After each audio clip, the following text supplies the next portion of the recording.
The Morning Snow Part 2 ending, Part 1 down below.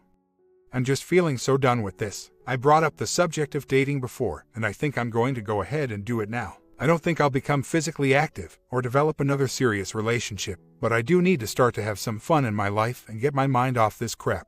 Only 2 weeks away from my move for my job. Living with my parents and dealing with this has been horrendous. There will be another hearing in a couple of months to ensure everything is going okay and that I am worthy of the rest of my request. So, more money for the lawyers and courts will be generated over this dispute of 4 hours. Meanwhile, my daughter is failing school, running away from the house, using the internet dangerously, and has had 2 county child protective cases opened on her, but they don't want to even discuss that. No, I will have to try to establish a new large enough residence, which won't be possible until after a divorce, wait for things to get even worse in the home, and then file another expensive custody case before anything is done. The divorce could take years. She could delay even the initial filing for 2 years in our state. My daughter is at a bad age for this to go on indefinitely. First, she isn't being successful in making a rift between me and the kids. They are fine and respectful with me and tell me they look forward to my visits. I've learned through the county workers and my eldest daughter that they do horrible, disrespectful things to their mother all the time. I think this all happened when they were old enough to be wise to what is really going on in the marriage. Secondly, I have parents that do have resources to help me fight this and will. They are as committed as I am. Third, as far as the divorce goes, I'm happy to let that happen, but she hasn't filed in 4 months and I don't think it will happen. I will probably file in May for a few reasons. The custody portion will be over then. My eldest will also be done with her first year of college, and unlike my wife, I do care about how such matters affect my children emotionally. My daughter had to take a medical leave in the fall, and I fear news of the divorce could damage what has been a decent rebound. I don't trust my wife not to tell her. Over the past year, my wife has done several things involving inappropriate information sharing that have had horrible consequences on the emotions of others. The first was telling my children I had lost my job last April without my involvement in the decision. In a week, the situation changed and I got a reprieve. She also told my children we were separating without my input a few hours after a fight we had when I left to stay with my parents to cool down. She actually said I already told the kids as a reason to not let me back in the house. As I mentioned before, she had me served with the PFA while I was in the house with the kids when that was avoidable. Since I left, she told my most troubled daughter that she would be changing to cyber homeschooling and how terrible her current school was, before anything was arranged. This predictably led to a refusal by my daughter to attend this school and 2 weeks of truancy. She also announced our breakup over Facebook, complete with a name change to her first and middle names. She is friends with many of my extended family and my longtime friends, and I would have preferred to handle this news much more delicately. In short, she is completely crazy, as Bernd kept mentioned. So, I know the family will likely have a difficult time and some serious stuff will go down, but I want them to know that they still have someone who cares. Someone who would drive a long way just to take them out bowling or fishing or whatever. It could make the difference in whether or not they can ever get back up when they reach the bottom. Not to say that I won't work on myself too, but being a parent is way more important than anything else. Luckily, my situation isn't quite as bad as others. I know many have been completely alienated from their children by crazy people like this. After this experience, my heart goes out to them so much. Something is happening. It still isn't clear. Tonight, when I called at my assigned time for the kids, my wife answered the phone. She hasn't ever done this for the 4 months this has been going on, and she does have caller ID. I deflected it by asking if I was speaking to my daughter. She identified herself and passed the phone over to the kids. I'm pretty sure this was no accident. Also unprecedented, they missed and did not return the previous call 2 days ago. Today my wife sent a long emotional letter about the kids' problems to my mother, which I did not read, nor do I think I should. Something is stirring in her. I need to stay strong and not break my boundaries, not just out of legal necessity, but also for my emotional well-being. This might be TMI, but I actually noticed that I got aroused when she spoke to me on the phone for that instant. I made it through the phone call with the kids without thinking about it, but when I hung up, I sobbed for half an hour straight. I have never felt ashamed of a physical impulse like that before. It was almost like I got a quick flash of what certain types of ex-abuse must feel like. God, what will I do if she tries to hoover me back in? Does anyone have any experience with this sort of situation? I do want to be able to speak to her again for the sake of the kids, but I'm afraid of her and attracted to her all at the same time. She's done the same thing the last 4 phone calls, and I am staying strong. I just asked politely to speak to my children without addressing her. I'm actually feeling pretty good and getting past the physical freakout I had the first time. I suspect more contact is coming from her and I'm growing ready for it. It's amazing how a restraining order against me and a threat of divorce is actually giving me power. I suspect that she is going through a stage where she is realizing the loss of me and others in my family that actually cared about her sincerely. I don't think she has a lot of that from other places. I really think her intention is to get me to start speaking to her again and providing some of her emotional needs, but on her terms with the restraining order to still lord over me. I met someone in a support group in a similar situation, and the same thing happened to him, but he does talk to his ex. I won't and think that would just give all the power right back to her. Even worse, it would put me in serious legal jeopardy. I'm actually enjoying this turn of events and feeling my confidence come back. Who knows where it will lead? All I know is that she gets nothing from me until that order is lifted. And if that were to happen, I'd make her wait a month or so until we really talk. Silence speaks so much louder than my anger ever did and is so much more effective. Had my custody visits this weekend. This was the first time they were relatively long, 8 HRS, and all went well with the kids. We had fun and I was able to keep myself together in front of them, but I'm having so much trouble handling my emotion, both about missing life with them and about their mother's behavior. After 4 months of a no-contact restraining order, I thought she would calm down and become more civil. She only seems to increase her level of disregard for my feelings and the kids. The first day we went through the whole drama of the custody exchange at the gas station, with her mother also coming in a second car to supervise us. A lovely, humiliating detail I hadn't previously mentioned, which I'm sure is not emotionally healthy for the kids. Her mom coming is not court-mandated, but she is there every time. An hour later I call my adult daughter to meet us for lunch, and she asks that I come to the house to pick up and walk the dog. I say I'm not sure if I was allowed to do that, but she insists that her mother is making the request and it is okay. I agree to come by and sit in the car and have the dog brought out by my daughter. I felt okay because the lawyers had previously arranged once before that I pick up my adult daughter this way. I also didn't want to make a scene by refusing this. Everything went okay with the transfer and walk, but what the heck do the kids think of all this madness? They must know at some level that they are just being used to hurt me and falsely show both the courts and her parents how scared she is of me. The second day, more of the same happened. Her mother comes up to me at the gas station and tells me they are running late because she can't get one of my daughters moving along. They are 25 minutes late. Later, without being heavily pressed about it, this daughter mentions that my wife didn't wake her up until just after the time we were supposed to do the exchange. My daughter was very clear about knowing what that time was and said she felt bad about being late. Here's the only thing good about this: she actually blurted this out when we were with her assigned county social workers. Unbelievable. Not only is my wife irresponsible enough to be that late, but she blames it on my daughter. This is so clearly abusive.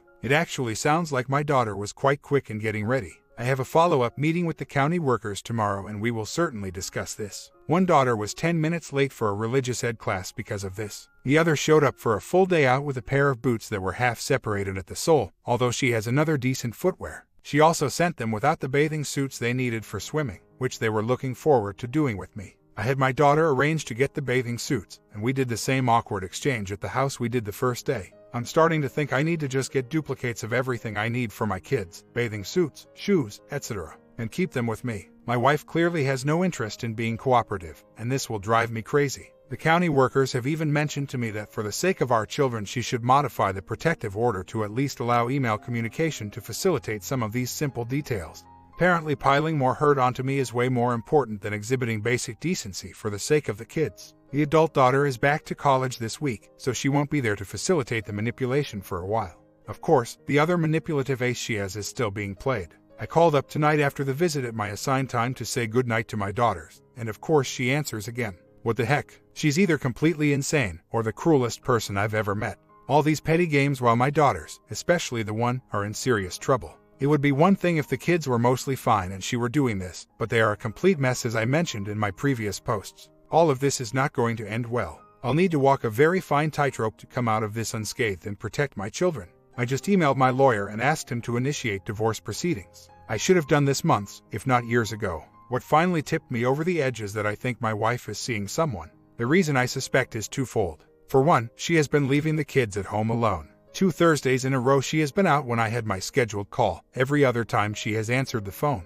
Mind you, she is doing this with a behaviorally disturbed child that has run off multiple times before. They are not very old, 10 to 13. To me this smacks of her having a man that she has to rendezvous with and she has no one to ask to watch them. If she was shopping, wouldn't she take them with her? I also saw her Facebook page. I was able to access it with an extra account I have and see what is up there for the general public to see. She is friends with a man in our town that I don't know, and he has no common friends with her. It wouldn't be like her to friend some man unless there was something going on. Every other man on there makes sense in another way: high school, college, spouse of a friend, nothing specifically incriminating there other than her liking his narcissistic photo updates. She continues to play the phone games the other nights when she is home, answering and daring me to break contact. I've had it. I'm not paying for this anymore. I'm not playing her psychotic games. It really is over now. Of course, I would add that leaving the kids home alone to screw someone is just the most disgusting part of this. Why does she even want to be their mother? I hope she's read this and she knows what a sadistic, worthless human being she is. It really is over now and there is no going back. It's too many bridges to far. If it was just me, she heard it would be one thing, but she has hurt our children so badly. My child is one step away from being institutionalized and she does nothing but think of herself and her power struggles. I also just took the step of separating our finances as much as possible. I separated the credit cards, so she will only have a couple with fairly low limits, and I've asked my lawyer to recommend what I should pay her in support. She makes so little that she'll still be $2,000 to $3,000 or so shy of what she needs each month. It's time for her to ask her mommy and daddy for a handout. I'll be giving her enough to cover the house and the car in my name. It's wake-up time all around, for me and for her. I don't even care whether or not she is seeing anyone now. I'm just so relieved to be letting go. Reality is going to start coming hard. I am now realizing how deep my wife's delusions are. She thinks she can make it all work on her $18,000 a year and maybe a couple of grand a month from me. She thinks she can find a decent man who will walk into her mess at her age. I now think that the phone answering Hoover maneuver she is employing is just fishing for an ego boost for herself. She thinks it will hurt me more and elevate her status if she knows I'm still pining for her while she's moving on with her life with her dating scene. I think she's very afraid that I might not be holding on anymore, and because of the restraining order, she doesn't really know. It's going to be quite the blow to her when those divorce papers come. I'm sure she thought I would try to hold on and not file. I'm actually really glad now that she got the restraining order and things went down the way they did. Other than the time away from my kids, it has actually been positive in many respects. Much better than if I had gotten a separate apartment as she was demanding. She would have just made me subservient and I would have hung on longer and been abused by her more. I really am completely over her now, but I don't think that deep down she is really over me. She has a very difficult time ahead of her. It's sad, but it's what she chose. For me, I think I'll be fine now. If she keeps the kids and I just visit, I might try to find someone new. However, if the crap really hits the fan and I have to take over primary custody, I'll probably just focus on that as best I can until they are older. They need more from their parents than they are currently getting. During some of my phone calls, I had picked up on the kids being home alone sometimes. They are 10 and almost 13, but remember that my 13-year-old is the emotionally disturbed one. In talking with them during my visit today, I found out that their mom has frequently been leaving them home for 2 to 3 hour stretches in the late afternoon, early evening. There was a toaster fire during one of these incidents. I know their ages are just about where legal guidelines say you can start to do this, but only if the older child is responsible enough to supervise the younger one. In this case, the older one has a history of severe behavioral problems and is herself being supervised by county social workers. I am already planning to speak with one of the workers tomorrow and will file a child abuse report if possible. I recorded part of the conversation with my cell phone. At the very least, I want this to stop. There are other small revelations that are telling. The older one is doing cyber homeschooling on the computer and says her mom is constantly interrupting her to show her stuff on Facebook. This stuff just streams out of the kids' mouths. The parenting was bad when I was there, but it's over the top now. I actually think she has less emotional maturity than the kids. I do feel quite awake now, but also very sad. My STBX does not seem like the woman I married. I know everyone thinks the other party has mental illness problems in a divorce, but I really think it might be pretty significant in this case. She has been delusional about a lot of things in life for a long time, and the delusions are persisting and deepening now. Her treatment of the children during this is further evidence of the problem. I talked to the social worker for about an hour and she took detailed notes of everything I had to say and seemed very concerned. She agrees that the situation of my wife leaving the children unsupervised is completely unacceptable. They told me to file a report if my intuition told me to do so, but another party recommended it might be better to get a court order prohibiting her from doing this. That way there would be some real teeth to the punishment if it were to happen again, whereas an abuse complaint may or may not go anywhere. Usually, those things are just marked as unfounded so long as it isn't too severe and the parent promises not to do it again. The social workers also have been accompanying me on my visits and actually noted afterward how much better the kids are when they are with me. At home with their mother, they are completely disrespectful and won't talk about anything. When they are with me, they are laughing and having fun. In my follow-up meeting, the worker asked a lot of specific questions about the possibility of me seeking custody. Everything she said was carefully worded to not sound biased against my wife, but I suspect they may be pretty squarely in my corner. I just can't believe that she tried to take the kids away from me while also starting a party lifestyle at the same time. Don't most women usually do one or the other? That is, they either go off and have fun and leave their husband with the kids, or they dutifully dedicate themselves to motherhood while they recover from the hurt. You got to hand it to my STBEX. She's trying to do it all. I think her primary delusion is that she can find a nice fun guy that she can replace me with that will solve all the family problems. She has no insight into the fact that she herself is the main family problem. I could only imagine the chaos that would ensue with my emotionally disturbed daughter if another man was brought into the picture. My daughter already hits and disrespects her. After all my ex's efforts to belittle me, somehow the kids still respect me more than her. Maybe because I act more like a parent. Why the focus on her? Because she's insane and she is destroying our kids. This is a divorce forum and I'm divorcing her. I've been putting a lot more effort into myself and my children, but I'm not talking about that here. I have a new job that I love. My relationship with the kids is great right now, but I'm not giving all the details. I am still trying to process this loss. I'm better now because I'm starting to understand the grief is more for the kids and being with them daily than it was for her. But the whole thing is so much worse because the kids are doing so badly with her. It keeps bringing back into the whole thing emotionally. I also do feel bad about the hard stand I'm taking now. It needed to be done and it felt liberating to do it, but there is a backslide into guilt. The hard stand is definitely paying dividends. I just got a request from her to allow her parents to pay for the house to be painted so that it can be prepared to be sold. It had terrible peeling paint.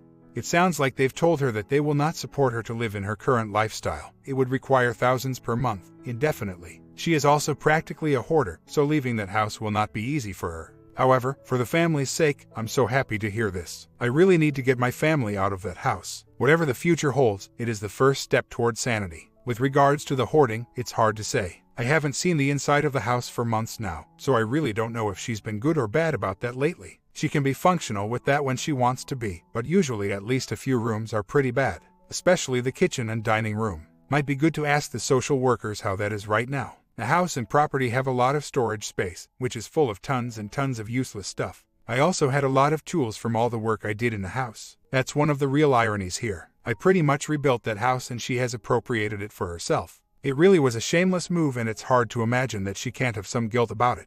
Anyway, because the hoarding is one of her key issues, my plan is to do absolutely nothing about cleaning out the house. I already have my necessities, and that is it. She can deal with all the rest of it. She can have a giant garage sale, box it up, throw it all out, whatever. I know as a hoarder she will hate doing all of those things herself, but she will have to. Every time we moved in the past, I did 99% of the work. Not this time. I also don't want to suffer the indignity of having law enforcement trail me around while I retrieve my things. It isn't worth it to me. Knowing she has to deal with it is worth more than the combined value of all that stuff. So that further explains why I was so happy about the talk of selling the house. The issue really is important for accountability's sake. I don't know if I mentioned this before, but she had a friend who did the same PFA thing to her husband. She managed to find a new guy and keep the house and all, despite similarly having almost no income. I think that my ex developed the delusion that she was living the same life as her friend and could pull off the same thing. Of course, there are many differences in the situation that my irrational ex would never see. First, he actually really was pretty controlling and abusive unlike me. This friend actually confided to me that she told my ex to stop comparing the situation.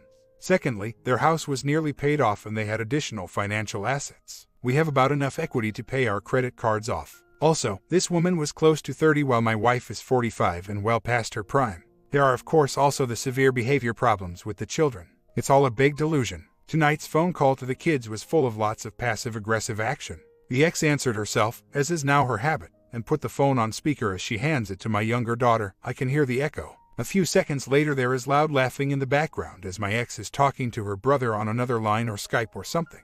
When my older daughter gets the phone, she takes it off speaker and tells me this. Later the dog starts barking in the background and I hear the ex scream about her frustration that she can't take the dog out and leave my daughter unsupervised. I think she is really pissed about the strong actions I took last week. It feels so good not to be afraid of her anger anymore when I call her on her BS. Knowing her, I don't think I'll ever get a direct confrontation, so this is definitely worth gloating over. It'll be interesting to see what happens when the divorce papers hit. I really wonder if she'll accept them or make me wait 2 years as she can in my state. Even if she does agree to it, I still think it will be a long divorce, because she'll probably fight about everything and be generally difficult. Another good thing has happened. My mom, who has been relaying messages between us because of the PFA, is starting to get fed up with her in a major way. She had been trying to stay friendly for the sake of the kids, but she is now experiencing what I have for years and is outraged by it. My mom dropped the children off with my ex after Easter and had gotten the children milkshakes. The ex criticized my mom for all the sugar, but then my daughter pipes up, "But Mom, you just took us for milkshakes last week." My mom is also getting sick of the ridiculous FA being applied at full tilt now for months and getting roped into it.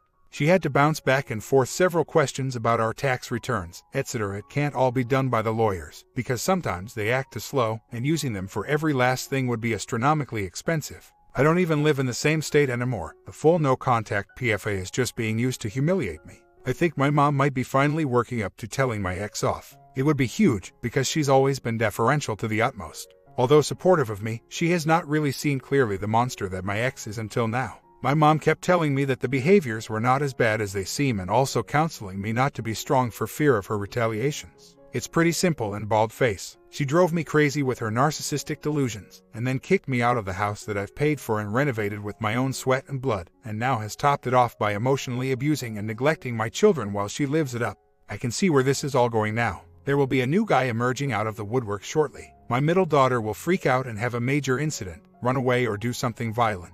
I'll probably get custody as a result. My ex will go on to have a series of bad relationships, and I'll raise my kids as a single dad until they are done growing up.